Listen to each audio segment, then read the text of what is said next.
આગળ વાત વલસાડની કરીએ। વલસાડ તાલુકાના અતુલ ગ્રામ પંચાયતમાં સરપંચ અને ઉપસરપંચ વચ્ચે ચાલી રહેલા વિવાદે નવો વળાંક લીધો છે।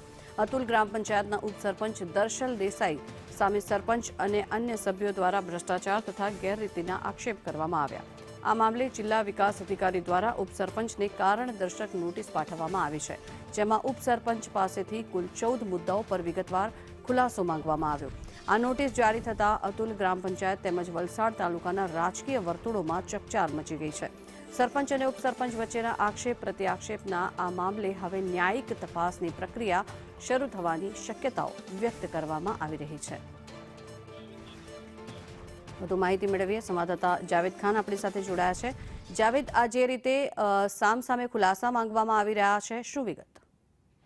જી, અતુલ ગ્રામ પંચાયતનો મામલો છે, જ્યાં ઉપસરપંચે પહેલા સરપંચ વિરુદ્ધ ભ્રષ્ટાચારની ફરિયાદ કરી હતી અને જે મામલો તાલુકા વિકાસ અધિકારી સુધી પહોંચ્યો હતો અને ત્યારબાદ સરપંચે પણ ઉપસરપંચ વિરુદ્ધ ગેરરીતિ અને ભ્રષ્ટાચાર કર્યો હોવાનો જે છે એ પુરાવા રજૂ કર્યા હતા અને તે સામે જે તાલુકા વિકાસ અધિકારીએ જે છે ઉપસરપંચ પાસે ખુલાસો માંગ્યો છે, કારણદર્શક નોટિસ મોકલાવી છે અને જે 14 જેટલા કામોમાં જે ગેરરીતિ જે સામે આવી છે તે કામોને લઈને જે ખુલાસો માંગ્યો છે ને તેના તમામ દસ્તાવેજો માંગવામાં આવ્યા છે કે જે પ્રકારે આક્ષેપો થયા છે એ પાયાવિહોણા છે કે પછી સાચા ઠરે એ નોટિસ બાદ જે તપાસ થશે અને તપાસમાં જે ખુલાસો સામે આવશે ત્યારે જ ખબર પડશે કે ઉપસરપંચ અને સરપંચ બંનેમાંથી કોણ સાચું।